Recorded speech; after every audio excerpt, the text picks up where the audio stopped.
There is a valley in the Scottish Highlands where gravity forgets its own rules, where water refuses to fall, where rain climbs toward the sky as if it remembers something we have long forgotten. This is the Devil's Staircase in Glencoe, and what happens here challenges everything you thought you knew about the world beneath your feet and the heavens above your head. Stand at the edge of this ancient glacial valley on a day when the Atlantic storms roll in from the west, and you will witness something that should not exist. Raindrops, ascending streams flowing upward, water defying the very force that holds planets in orbit. The locals call it the upside-down rain. But that name is too simple for what actually occurs in this place where the veil between the physical and the mystical grows dangerously thin. Let me tell you what science says first, because even the rational explanation sounds like witchcraft when you truly understand it. The Devil's Staircase sits in a geological formation that creates what meteorologists call a Venturi effect, a narrowing of the valley that accelerates wind speeds to such extreme velocities that the air itself becomes a river more powerful than gravity. When Atlantic depressions slam into the western coast of Scotland, they funnel through Glencoe with wind speeds that regularly exceed 70 miles per hour, sometimes reaching 100 miles per hour during the most violent storms. At these speeds, the horizontal force of the wind overpowers the vertical pull of gravity on individual raindrops, creating an optical reality that seems to mock Newton himself. Water falling upward, rain climbing the mountainside, precipitation ascending toward the clouds from which it just emerged. But here is what scientists rarely mention. This phenomenon does not happen everywhere. It does not happen predictably, and it does not happen without the mountain's permission. The Devil's Staircase earned its name long before modern meteorology existed, long before anyone could measure wind speed or atmospheric pressure. The path that climbs this mountain was part of the old Drove Road, the ancient route that Scottish cattle herders used to move their livestock to market. And they knew. These men who spent their lives reading weather in the color of the sky. They knew that this place was different, that it was not merely geography but something older, something that watched, something that remembered. They called it the Devil's Staircase because there were days when the rain would not fall, when water would flee upward as if escaping something beneath the earth, when the natural order would invert itself and remind these hardened men that nature still held secrets they could not tame or understand. Stand in Glencoe during one of these inversions, and you will feel it in your chest before you see it with your eyes. A pressure that has nothing to do with barometric readings. A weight that settles into your bones like a question you cannot articulate. The rain begins normally enough, falling as rain should fall. But then something shifts, something changes, and suddenly the drops hesitate mid-air, pause as if reconsidering their trajectory, and then begin their impossible ascent. At first your mind rejects what your eyes are showing you, but then you extend your hand and feel the rain striking upward against your palm. Feel the droplets climbing your arm, feel the physical impossibility of water traveling toward the sky instead of toward the earth. Scientists will tell you about wind shear and updrafts, about the precise mathematical relationship between droplet mass and air velocity, and they are correct in their measurements, but they are also missing something essential, something that cannot be graphed or quantified. The Scottish Gaelic speakers who lived in these glens for thousands of years had a different explanation, one that modern ears might dismiss as superstition, but which carries a weight that scientific language cannot quite capture. They said that Glencoe was one of the thin places, one of those rare locations on Earth where the boundary between this world and the other world becomes permeable, where spirits can cross and energies can bleed through. They said that when the rain rises, it is not just wind pushing water upward, but souls ascending, the restless dead climbing toward whatever lies beyond the clouds, using the rain as a ladder, as a visible manifestation of their journey from the heavy world of matter to the weightless realm of spirit. They said that the Devil's Staircase was one of the gates, one of the crossing points, one of the places where the living should walk carefully and speak quietly. And here is where the story turns darker, where history and mystery collapse into each other. On February 13, 1692, Glencoe became the site of one of Scotland's most infamous massacres. The Glencoe Massacre, where members of Clan Campbell murdered 38 members of Clan MacDonald in their sleep, killing men, women and children in a betrayal that violated the ancient Highland code of hospitality. The massacre happened in winter, but survivors reported something strange in the days that followed. That when the thaw came and rain finally fell, there were moments when the rain would not touch the ground where blood had been spilled.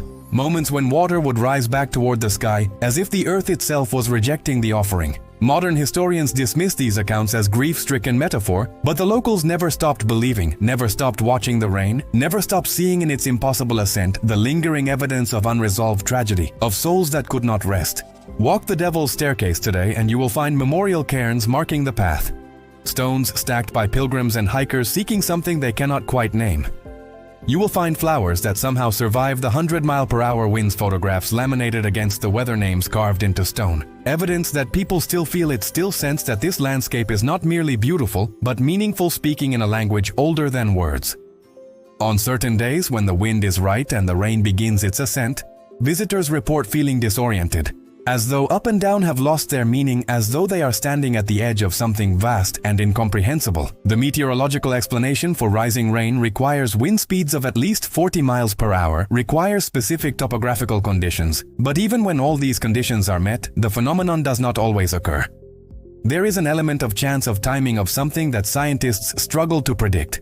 Some days the wind screams through Glencoe at 70 miles per hour and the rain falls normally, while other days a gentler wind somehow creates the inversion, somehow convinces water to climb, somehow makes the impossible routine. Local weather watchers will tell you that the rising rain has moods, that it chooses when to appear, that it responds to something beyond measurable atmospheric conditions. Perhaps the alignment of tides and moon phases, perhaps geomagnetic fluctuations, perhaps something that has no name in the scientific literature. There is a particular quality to the light in Glencoe when the rain rises, a strange luminescence that seems to come from the water itself, rather than from the sun, as if the ascending droplets are carrying something more than hydrogen and oxygen.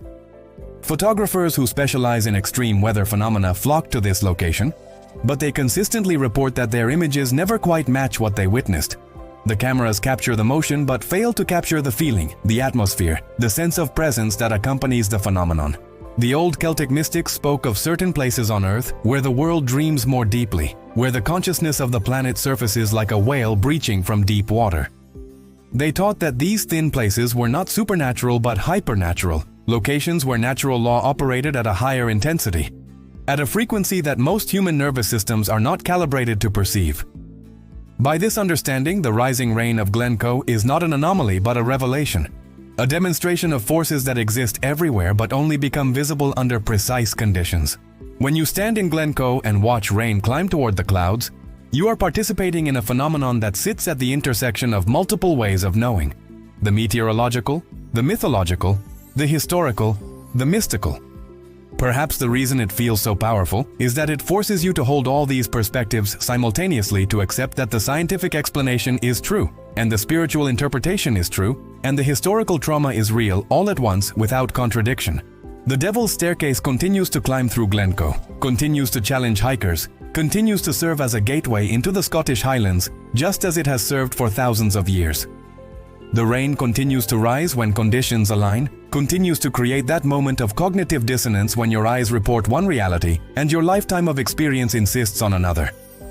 But perhaps what makes the rising rain truly extraordinary is not that it happens, not that we can measure it and explain it with fluid dynamics, but that it still has the power to astonish us, still reminds us that this planet we inhabit still holds secrets, still performs miracles. The rain rises in Glencoe not to prove anything or teach anything, but simply because that is what rain does in that place under those conditions, when the mountain and the wind and the water enter into their ancient ongoing conversation. And maybe that is exactly as it should be. Maybe the world needs places where our explanations fall short, where our technologies cannot fully capture, where our rational minds must finally admit that knowing something scientifically does not mean we understand it completely. The rain rises in Glencoe, and in its ascent it carries more than water. It carries memory and myth and meaning. It carries the souls of the dead and the dreams of the living. It carries the question that every human being must eventually confront. What lies beyond the clouds, beyond the sky, beyond the edge of what our senses can perceive? You will not find the answer in any textbook or scientific paper, because the answer is not something you find. It is something you experience, something you feel in your chest when you stand in Glencoe on a day when the rain refuses to fall, when water chooses ascent over descent. This is the place where rain rises, where gravity loses its grip, where the boundary between earth and heaven becomes porous enough for water to pass through, for souls to climb, for the impossible to become momentarily, magnificently, terrifyingly real.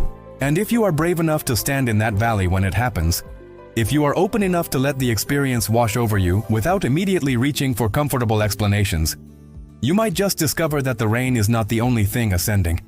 You are rising too, lifting out of your certainties, climbing beyond your assumptions, ascending toward a way of seeing the world that is larger and stranger and more beautiful than anything you were taught to believe was possible.